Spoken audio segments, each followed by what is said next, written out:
to another video. In today's video, we have our Elimination Chamber 2024 results and review. Obviously started a weird start time, so that's why we're getting the video out a day later, just because I didn't fully watch it fully pay-per-view when it first happened, and then took some time to watch the last few matches. But overall, how'd you feel with the show? Yeah, I mean, it was really good. Super hot crowd. We'll kind of go over some of the specific people who maybe you wouldn't think was really over in Australia, but they were. But yeah, really good crowd. The venue was really nice. The outside of the stadium, very beautiful.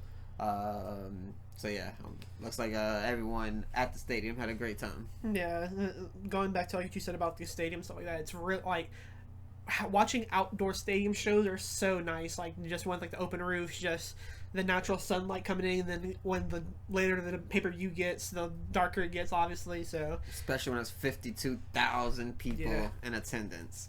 So yeah, he's mentioned some kind of record. Triple H at the end of the show, I don't remember what it is, but yeah, really cool, really hot crowd, and yeah, we'll get into the show now. Yeah, in the first match we saw on the pre-show, where we had the Kabuki Warriors defend and retain their tag team belts against Candice LeRae and Indy Hartwell, and which was a pretty good pre-show match in my opinion. I did enjoy it. I don't think it's like, a 5-star classic, but I do think it's still a very good pre-show match for what it was. Similar to what you said about people getting big reactions, Indy Hartwell is one of those people, obviously a hometown native to Australia, so everybody was behind her. She got a hot tag, and the crowd was loving her, but unfortunately they do not get the win in this match. Yeah, I mean, the crowd, before she got her big hot tag in, the crowd was just chanting, "We want Indy," just over and over again, really loud.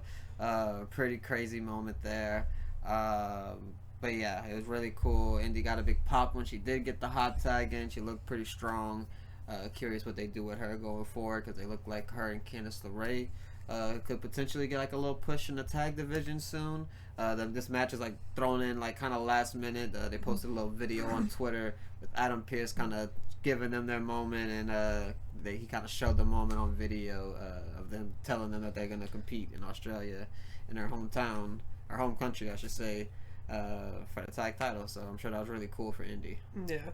But yeah, after that we had the women's Elimination Chamber match, where we had Becky Lynch win, and she will be going against the winner of Rhea Ripley and Nia Jax at WrestleMania. So yeah, very good match. I really enjoyed it. Me and you kind of talked about before camera who was probably the MVP of this match. We kind of both agreed on Tiffany Stratton. Just absolutely had a phenomenal showing in the match. A lot of great spots, and yeah, what do you think?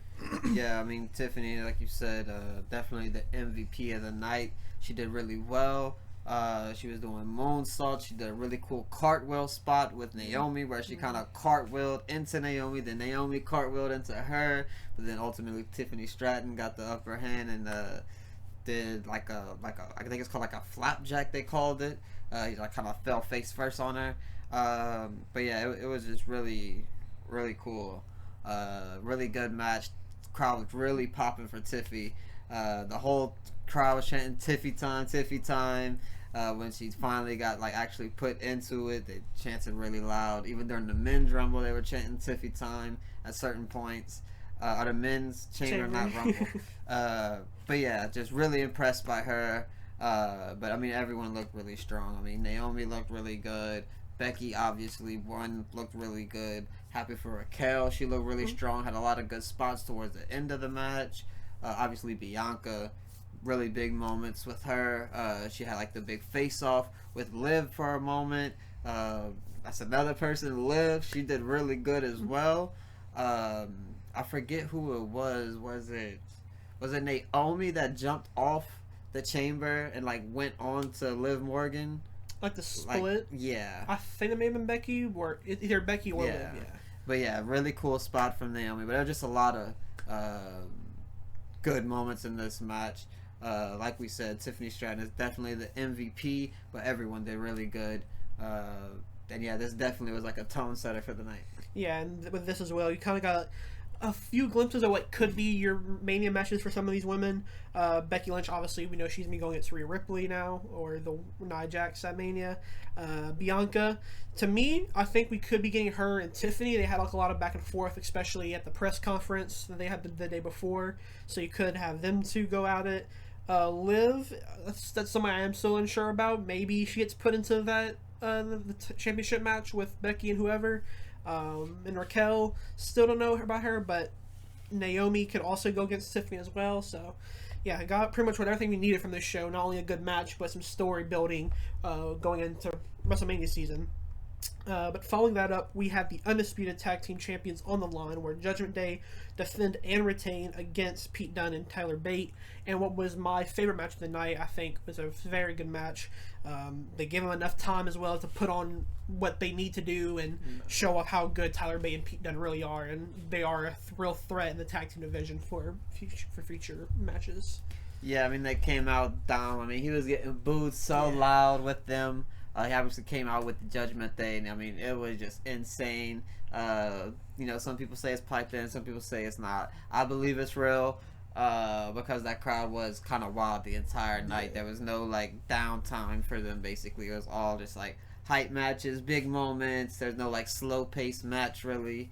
Everything felt just how it was supposed to, But yeah, the crowd was really strong, and it made the event like even that much better. Yeah. But yeah, Judgment Day do retain. Going into now their Mania season, it still looks like they'll be going into Mania with the belts. I am curious to see what happens and who they do face. Maybe we get like just a big tag team match with like 4 different teams like we have previous years.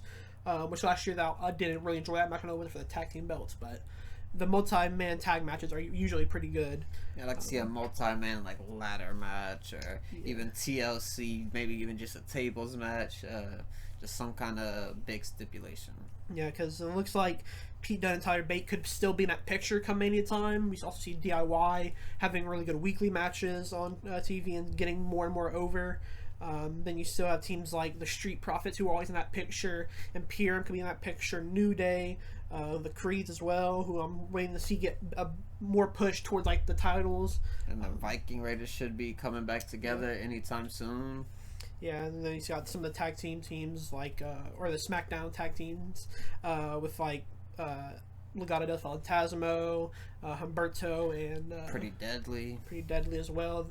AOP with Karrion Kross now, so tag team division looking very good. Eventually see where we go at Mania and how everybody is set up. But yeah, very good match for the tag team belts.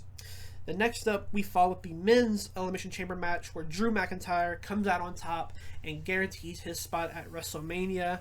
Now, this should have been or could have been CM Punk, for all we know. However, that's not how it's going to be. But yeah, Drew will be going against Seth. Yeah, this was a really great match.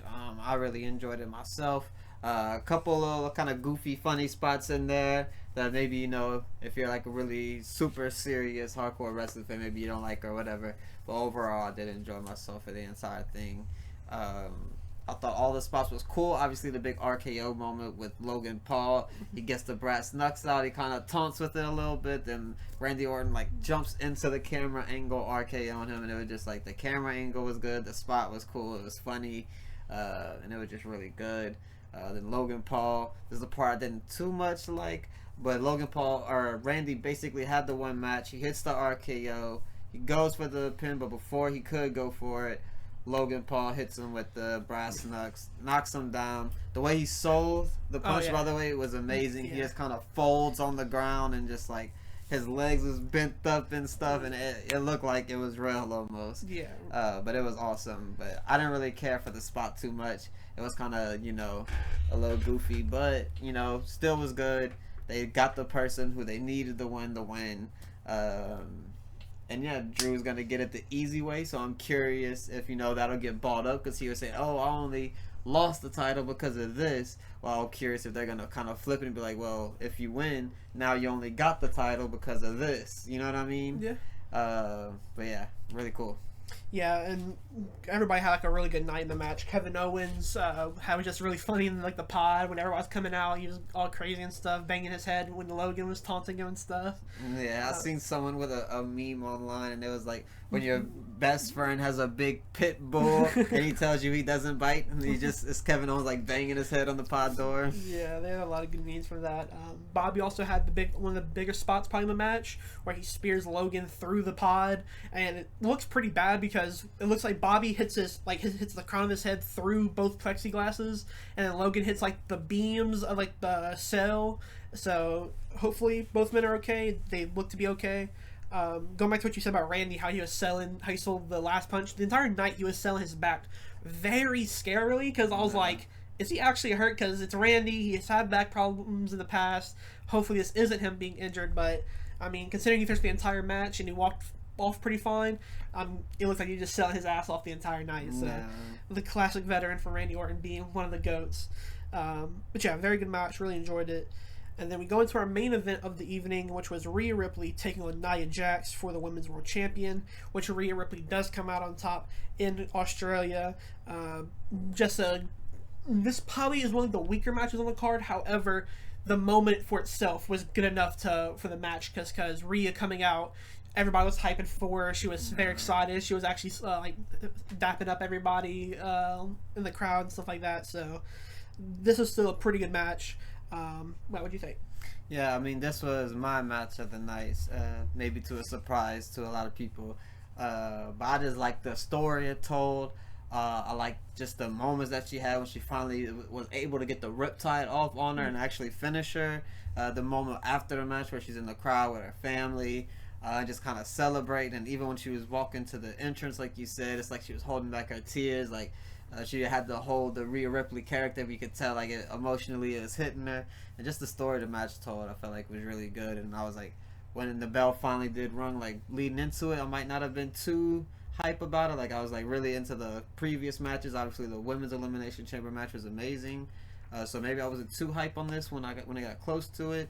But once it actually started and the bell rung, it started hitting me, and I was like, all right, I got really invested into the match. I'm happy Rhea got a big moment. Happy Nia even had a big moment. And, she main evented a pay-per-view at the end of the day. She didn't get a win, but she'll probably get a women's title at some point, I would assume. She'll probably be a Rumble winner at some point. She has to be. But yeah, really good pay-per-view altogether. Main event, loved it. The starting match, loved it. Every match I thought was really good. I really have no negatives about it. Oh, another thing we didn't mention too much is the Grayson Waller effect as well. We didn't mention that a whole lot. Cody obviously came out there with Seth Rollins. And really nothing happened too much. He just kind of called out The Rock, anytime, anywhere you want to face me, we can do it. Not sure where that's going to go, but yeah. Yeah, because Cody calls out, he's like, I forget exactly how he words it, but he basically says he wants to fight Rock, and he wants to do it before he gets to Roman. But it's like, you're not going to fight him on night one, because I don't think they're going to have him do back-to-back nights. And then he calls him for a one-on-one match. And it's like, The Rock's not going to come to SmackDown or Raw and do this. This is not how this works, No. But, yeah, still pretty... I did enjoy the segment. I've seen a lot of people are mixed about it. They didn't really like it. They thought it was, like, too just comical and just, like, not really that funny either. But I still enjoyed it. After Cody does call out The Rock, Seth is like, hey, if you ever need me, I'm here for you. I'm gonna be by your side if you need me. And which was a really cool moment because obviously when Cody first came back into WWE, they kind of hated each other, and that was kind of said that was also they didn't hate each other, but they weren't really friends behind stage. And looks like on camera, they're at least mutual and like are able to work together just because they're two really good professionals at what they do. But yeah, Austin Theory could be getting a gimmick change, it feels like, or maybe Grayson Waller.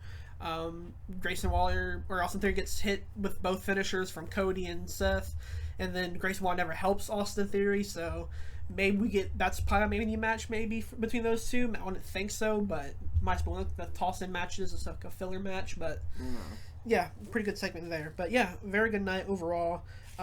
And with Rhea Ripley and Nia Jax main eventing, this is the first main event it's women main event since like WrestleMania 36, I think somebody said. And if anybody needed proof that women can't be in the main event, this is the complete opposite. This is complete proof that they can be main eventing and they should be in the spotlight more because, you know, obviously people who are fans, older fans, probably still like in the mindset of like the 90s and even early 2000s, but things have changed and the women are sometimes even better than the men's matches. And yeah, Rhea Ripley is a true megastar. But yeah, overall, very good night. Really enjoyed my time. Was a bit weird, obviously, because of start time, but overall, great event. And yeah, any last thoughts? Yeah, I mean, like I said before, overall, it was really good. They're doing a really good job of just keeping people's interest leading into Mania. Obviously, this is kind of one of those pay-per-views where you don't really want to do too much before Mania. You don't want to risk a lot of people's health, they're getting hurt and whatnot before Mania. So you're kind of, you know, keeping your champions on cool down a little bit. So you don't expect too much from it. But this was kind of the opposite. It was amazing. And now maybe my expectations will be a little bit higher next year when it comes to Elimination Chamber, and this will be the one that, you know, a lot of people are talking about, and I think they should. But, you know, as we said, really good pay-per-view. Let us know what y'all think about it. Leave a like, comment what your favorite match is, and we'll catch you in the next one.